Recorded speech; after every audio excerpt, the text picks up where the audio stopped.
Hi, guys. Welcome back. ASU is about to play Texas. They're the underdog, which means everybody wants us to win.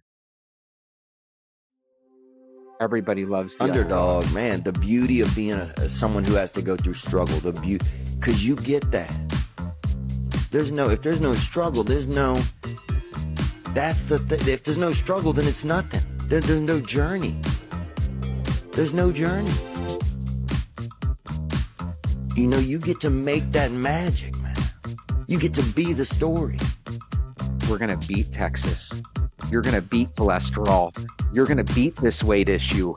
I can do this. You can do this. We can do this. Let's do this.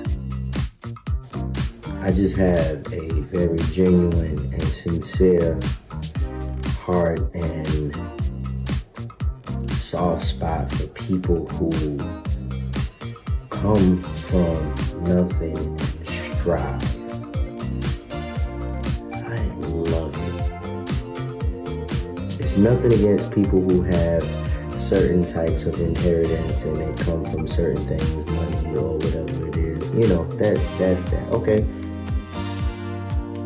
you know what I mean? But I just have this thing where I love to see somebody come from the bottom and excel, overcome, be better than their circumstance. You're going to find a new you this new year. New Year's resolution time. Let's do it, Venters. Listen, little do you know, I love when people doubt me. I love when people count me out. I love being an underdog. Because what you should know is, each time you say I can't, that gives me all the fuel I need to show you why I can. Well, because I love the underdog story. The underdog story reminds me that we all have an opportunity to succeed, no matter your background. All you got to do is look for that opportunity. Ladies and gentlemen, we have a real-life Rocky story. My ASU Sun Devils are going to win the national championship this year. I can just feel it. I'm telling you. There's a reason why some of the best stories are the underdog stories. They went through the trenches. They went through the most. And despite all of that, onward, one direction, forward. They're so delusional that even in their worst state, they're like, I'm going to make it. And those are the people that become champions. And they're the best stories because they inspire people who are in similar conditions. Very true, very inspiring. I feel motivated. Get your shoes on. Don't we love when an underdog wins? When those who are being persecuted, those on the margins of society, when a hero arises and corrects all things. That's what this story should stir in us, the love for righteousness. Remember our Lord's words in the Beatitudes. Blessed are those who hunger and thirst for righteousness or justice, for they will be satisfied. Amen. Amen. I love a good underdog story. I have always loved a good underdog story. America needs to start fighting for the underdog again. If you're the underdog, it's usually your only chance of winning is to play a really, really aggressive defense. It requires, however, that everyone in your team expend maximum effort every minute of the game. You cannot loaf for an instant. Most people will not play that way because it's too difficult. Most kids would say, that's not why I signed up.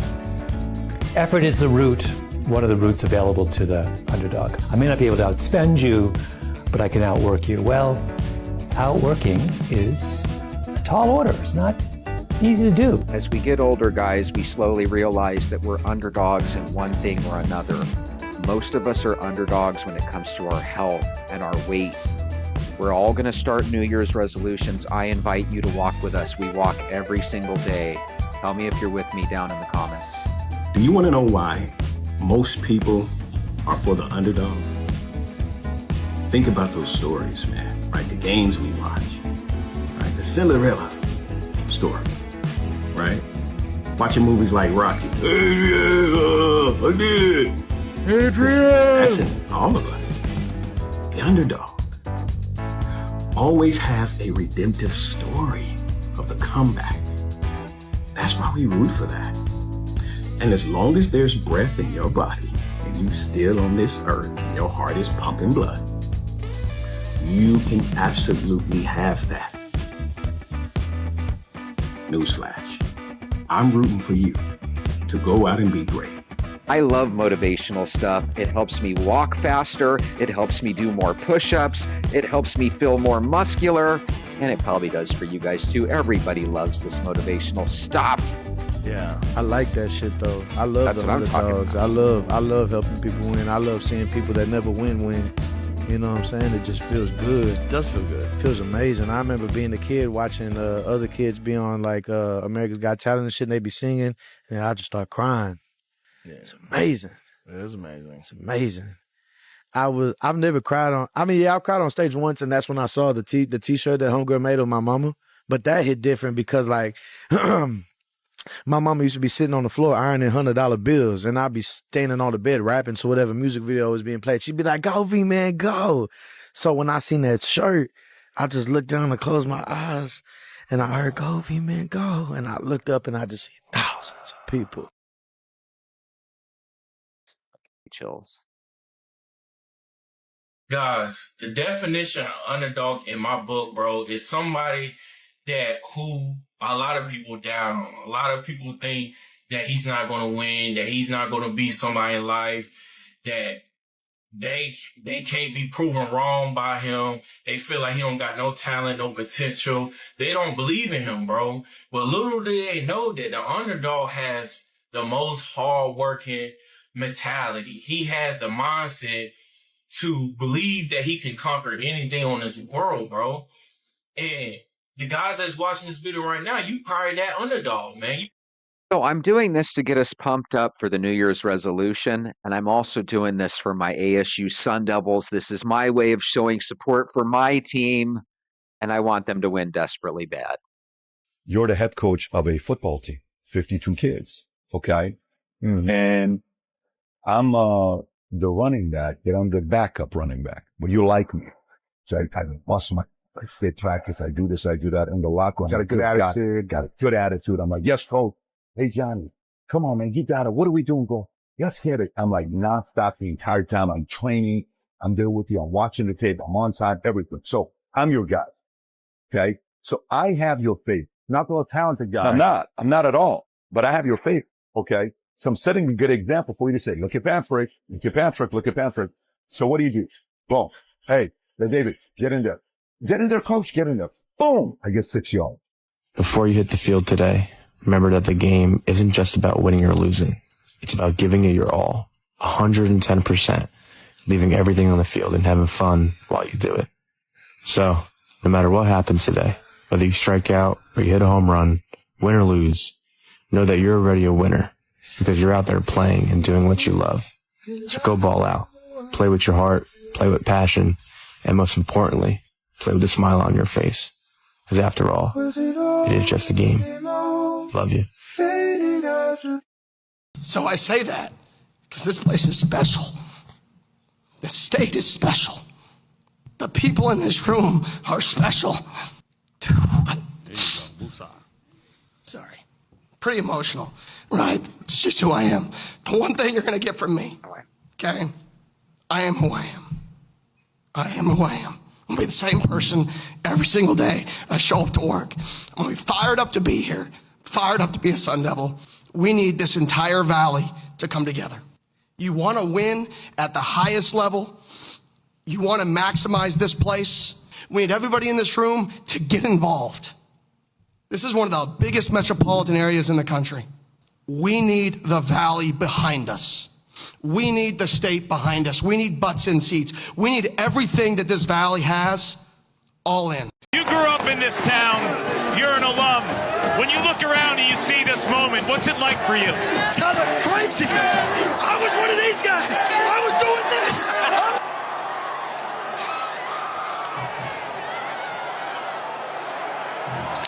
Awesome job, coach. Incredible.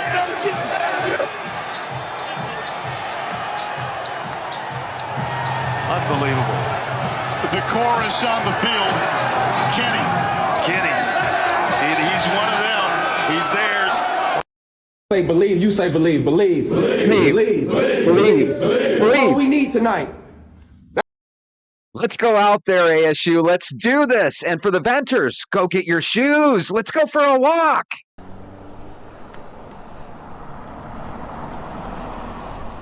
Let's go, Venters. Forks up. Let's go, ASU Sun Devils. Guys, this handsome logo and mascot is Sparky from the ASU Sun Devils.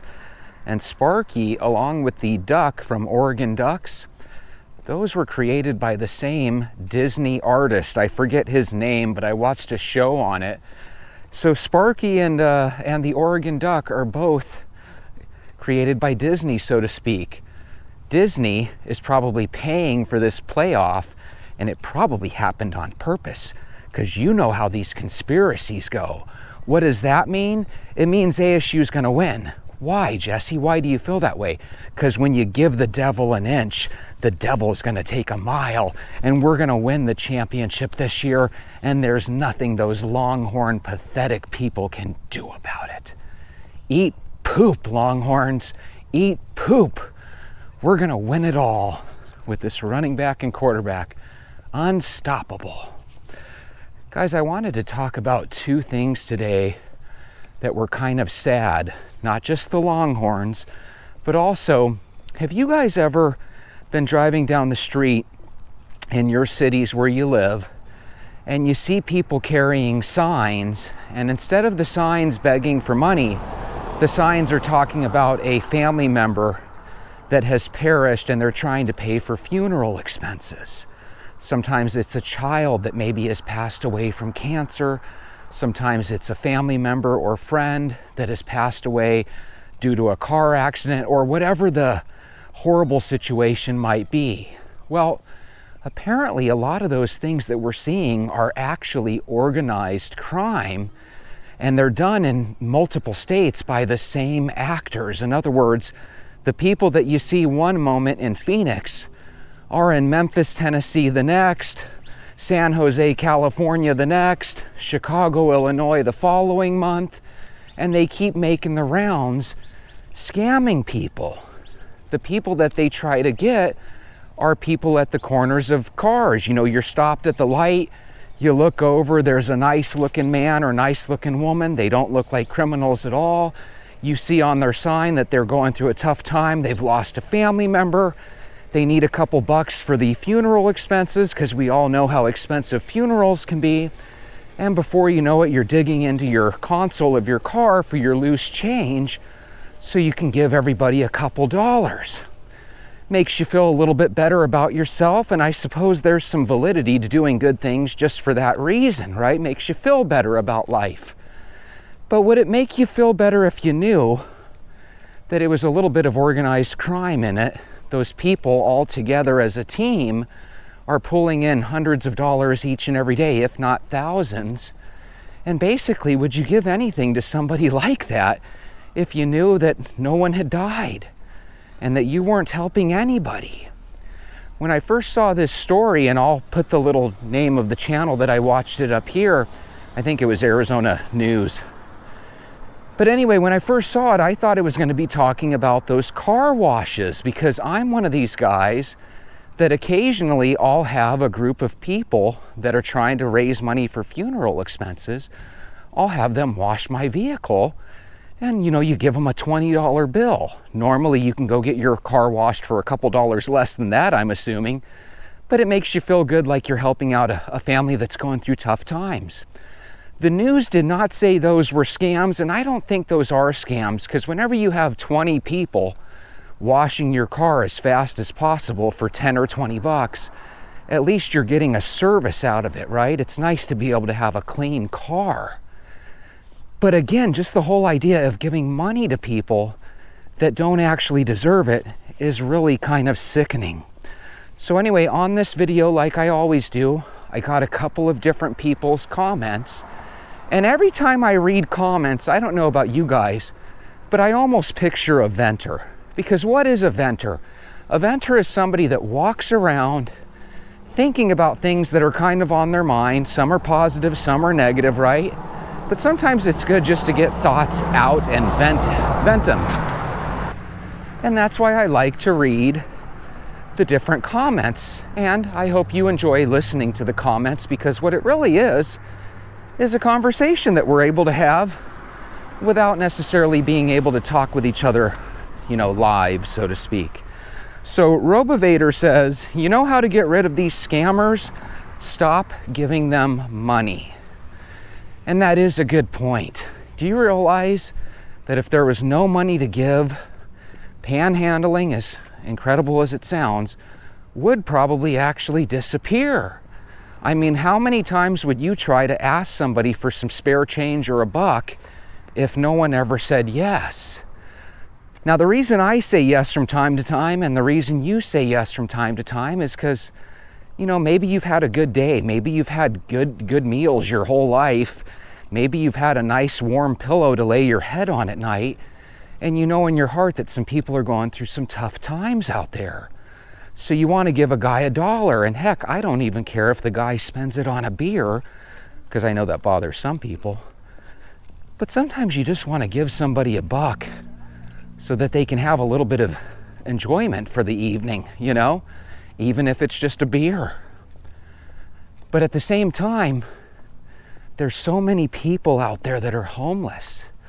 As you guys remember, yesterday we were talking about how the numbers are up in the 770,000 numbers every night are basically experiencing homelessness in this country. And that's too bad.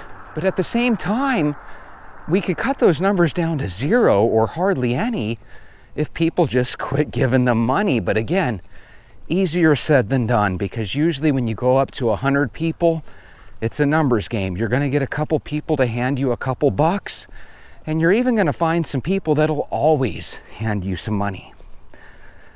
I guess that's the one saving grace. If you are homeless, at least you can put a "will work for food" sign, "will take any donation" sign, and somebody out there will help you, because there's a lot of good people in this country. Ode Holshofen, I don't know if that's how it's pronounced. Old Helsetron says the amount of energy people put into avoiding work is astounding. That's what kind of gets me. You have a lot of smart people that are really good at acquiring money, but a lot of times, instead of going out and putting those skills to work, they come up with these goofy ways of kind of cheating the system. I remember back in the 90s when I was first driving a car, you would see these guys with a "will work for food" sign, and they would be out in the intersection. And then you would hear these stories about how sometimes at the end of the day, they would toss their sign in the trash, take the $200 or $300 they earned, and then you would hear stories about them getting into their Mercedes and driving off. That's the thing. If you only made $5 or $10 a day, like a lot of homeless people probably do, it's probably not that huge of a deal. But there's scam artists out there that are probably making $200 or $300 a day off the generosity of good people. It's kind of despicable. Is it better than them attacking people and robbing them at gunpoint or knife point? Yeah, it probably is. I mean, let's be honest. Let's take a Venter poll. If some bad guy, and I don't even know if he's a bad guy, if some homeless guy is making $200 or $300 a day, begging for money, and you were to find out that he wasn't even homeless, is that as bad as him robbing people for hundreds of dollars a day by gunpoint? I would argue it's him using his brain and being a goofball, but at least doing it in a way that's non-violent. Does that make it right? Heck no. Should it be illegal? Of course it should. Should that guy or woman be shamed forever? Of course. I've also seen women that'll have like a stroller, and they make it sound like, hey, can you give me $6 for me and my baby to eat?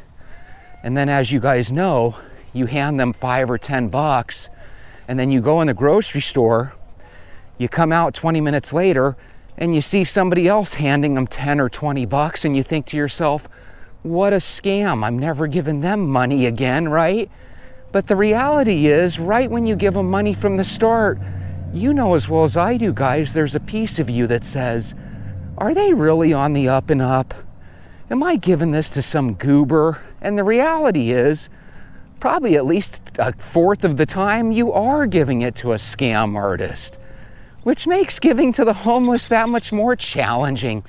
If the only people that ever begged for money were legitimately homeless and not scammers, they would probably be more successful at it. So these scammers actually hurt not only us, but they end up hurting the homeless as well. It's too bad. I know you guys are looking at Sparky thinking, that is a sharp little character. Did Disney really create that? Well, you're going to have to Google it and find out. Jesse, if that's a fib, you sure did make it sound convincing.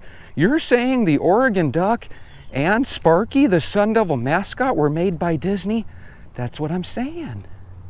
A Disney artist. I forget the Disney artist's name. But doesn't Disney own ESPN? And I have a feeling ESPN's going to probably end up having something to do with these college football playoffs. Is it going to be on, I forget, what does Disney own? They own ESPN, but then they also own, Fox or something like that?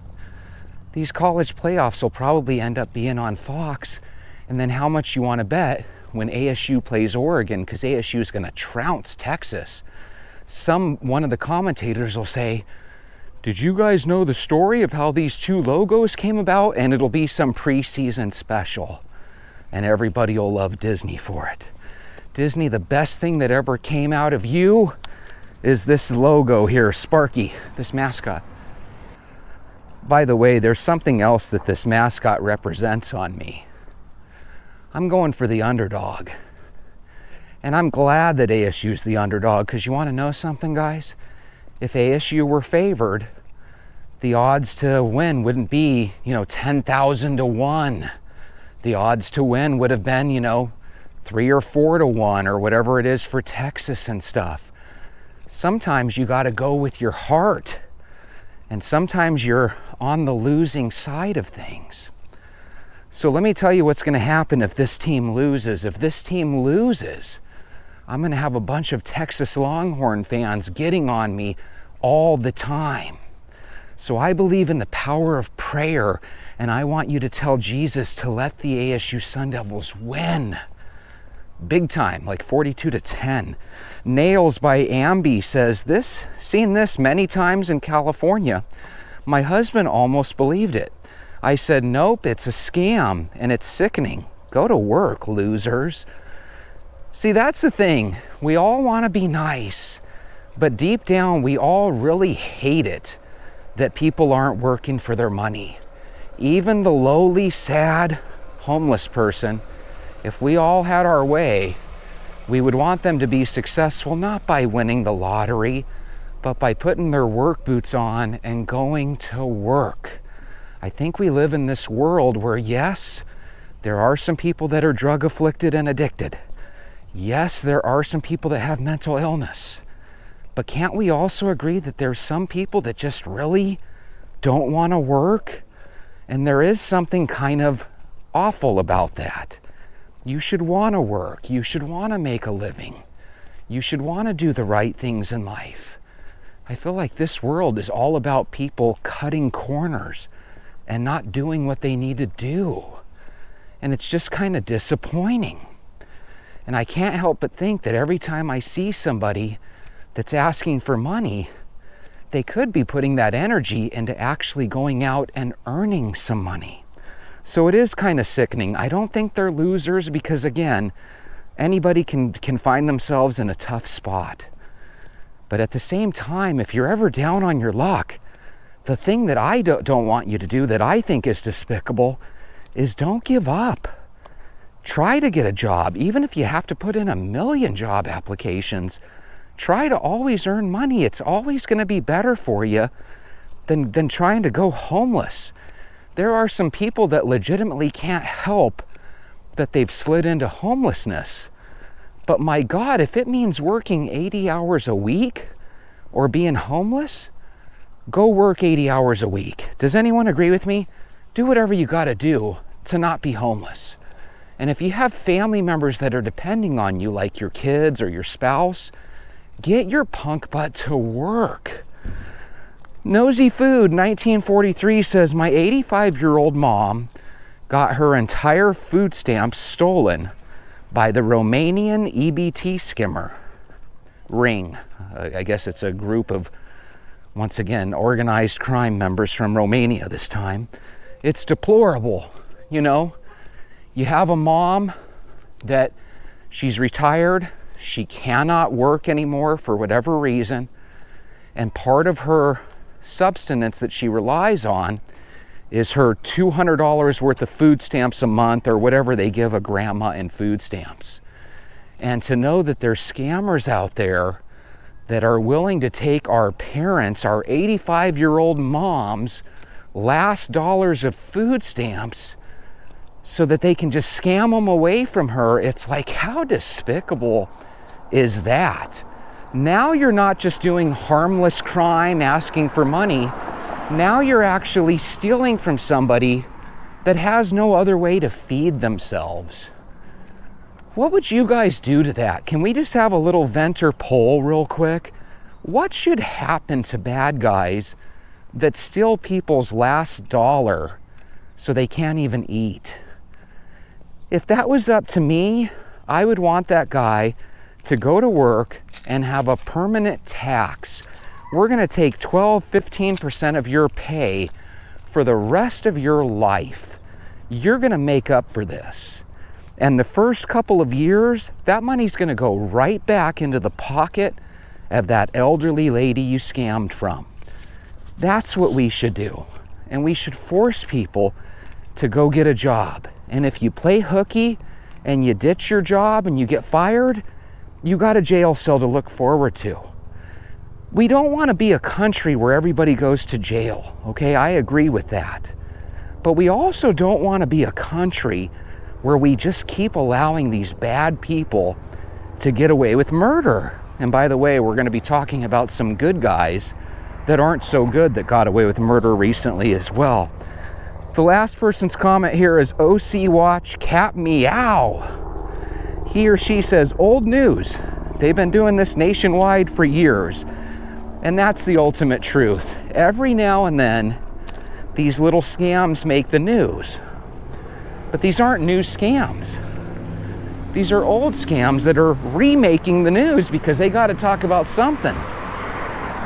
And I don't know about you, but could you imagine if every time there was a scam artist saying, hey, this is for a funeral, could you imagine if people went up to him and said, hey, who died? What did he or she die of? What's their name? I'm going to look up their obituary real quick online. And if you're lying, I'm going to call the police. And the police are going to come and they're going to actually put you in jail. And there's going to be a hefty fine. Could you imagine if we actually made people verify their bullshit? That would be great, wouldn't it? Here's the thing. We as a people could make that happen. We could demand of our politicians that they pass real reform that says, hey, if scammers are out there and people catch a scammer, you need to go arrest them. Because I feel like every time it's us asking the cops to do their job, they always have some sort of weird thing that makes it where they can't do their job. It's really bizarre. And we need to quit looking at these people that are scamming like they're victims. When you're victimizing others, we need to yank your victim card away because there's too many bad guys, people, that are hiding behind the victimhood.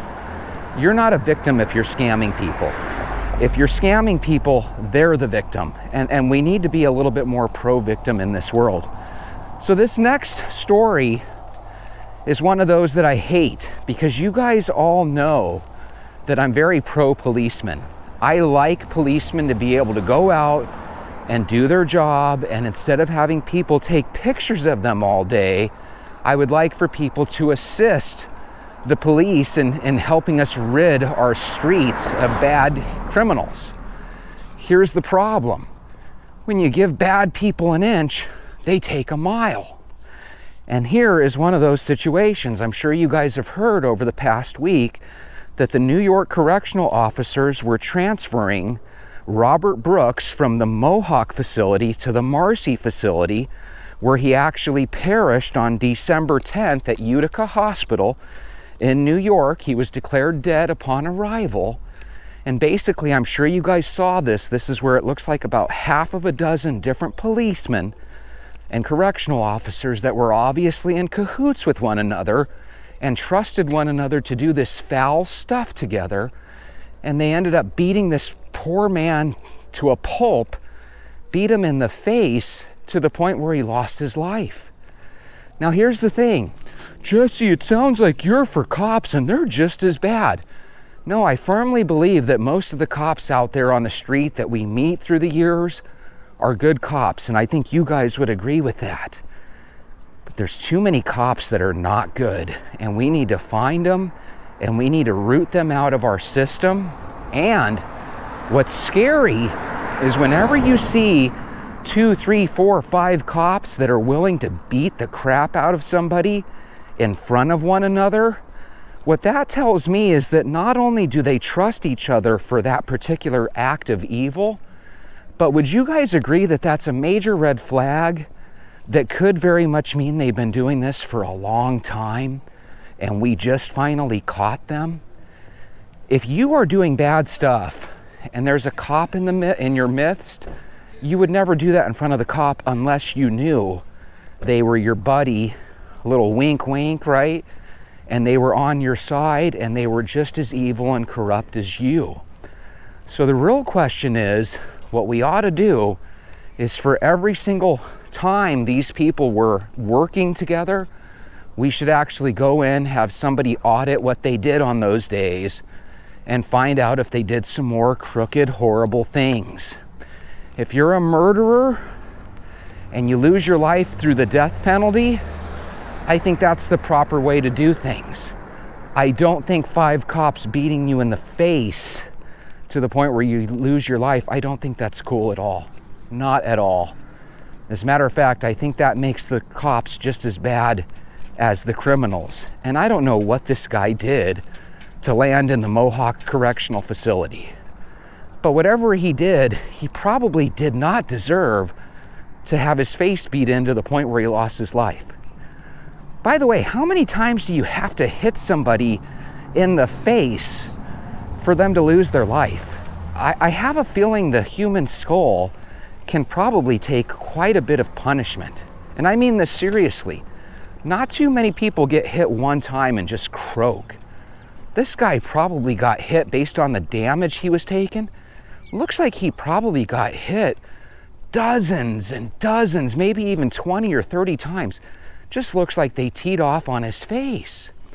And I saw another video, I don't know if it's the same guy or what, but it looked like there was an overweight guy that they hit, left the building. This might be a completely different person. Maybe you guys can help me down below. And apparently the guy just kind of died there on the floor, but it looked like it was an overweight, heavy set type of guy, whereas this man looks completely different. But again, they could be the same person. I just have a feeling they're 2 different people that they've been showing lately.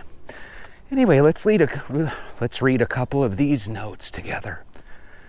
At Michael Maybe 4014 says, they were way too comfortable doing this. I agree. Not trying to be discreet at all. That's what scares me.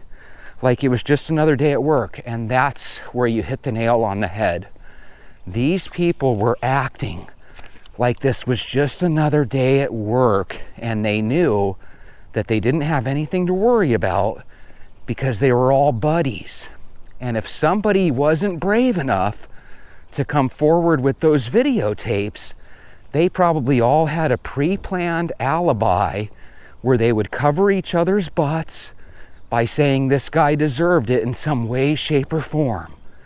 And that's what's scary. Every single bad guy that has ever had anything to do with this penal system is probably going to be calling their lawyer saying, hey, get my case overturned, get my case thrown out. These people are corrupt. And you know as well as I do, there's going to be judges out there that are more than happy to do so. Is it warranted? Not necessarily. I think people can be good on every other day, right? And bad every other day from that. But this just looks awful. It makes people trust the police officers that much less than they already do. And it makes people like me that try to champion what police officers and the men in blue do, it makes people like me look like fools. Like, hey, you're sitting there championing these people that are just as bad as the criminals themselves. And by the way, if you kill somebody, you are a horrible human being as far as I'm concerned. I don't care if you were good for the rest of your life. You're a horrible person. Nefarious Luan 4577 says, imagine what they did before body cameras. You know, before cameras were around, people probably got away with murder. And before body cameras were on, all the cops came across as angels, when we know that at least in some cases, they are not angels. They should be forced to have a body camera and a video camera on every single place cops go. We should actually stop asking them what they were thinking about or what happened, and we should just instantly review the cameras, because the camera doesn't lie. And for some reason, these cops and these judges and stuff, they do. They're crooked. I feel like we live in a world that is no different than Russia is. I always grew up thinking Russia was the place where the government was the bad guy. And now I'm starting to realize, I think it's America. Is that scary or what? Because I know some of you are agreeing with me. Space Calico says all of those officers should be in prison for life. They murdered him. And that's where you have to realize you've got bad criminals running the police departments. I don't blame this one on the mayor. I don't blame it on Letitia Jones, the Attorney General. I blame this on the cops themselves. And I also blame it on the people that have probably turned an eye to this. They don't want to be involved. They're afraid to tell on these people. And that's because these people probably do this bad stuff on the regular. All right, here's our final comment. At Whiskey Brown says, bad apples. The whole orchard is corrupt. And that's once again where it boils down to. Now there's going to be some judge out there that says, hey, let's review every one of these cases where a bad guy was thrown in prison, and let's go ahead and throw out the case. So evil begets more evil, begets more evil. And again, I don't blame them. This is one of those where you have to let the judge do what he's got to do. He's probably going to let some bad guys out because of this. But again, you can't trust the work that these cops have done. And I hope that nobody comes to their defense. I hope there is no BS excuse for this. I hope they get thrown in prison, and if the state they live in has the death penalty, which I don't think New York does, but I think they should be up for the death penalty. What they did was deplorable. I'll tell you what I would like. I would love your opinion on this. I want you to know that the ASU Sun Devils are going to win, but I want your opinion even more than the ASU Sun Devils winning. So let me know down below what your thoughts are. And Venters, we'll see you tomorrow. Happy New Year!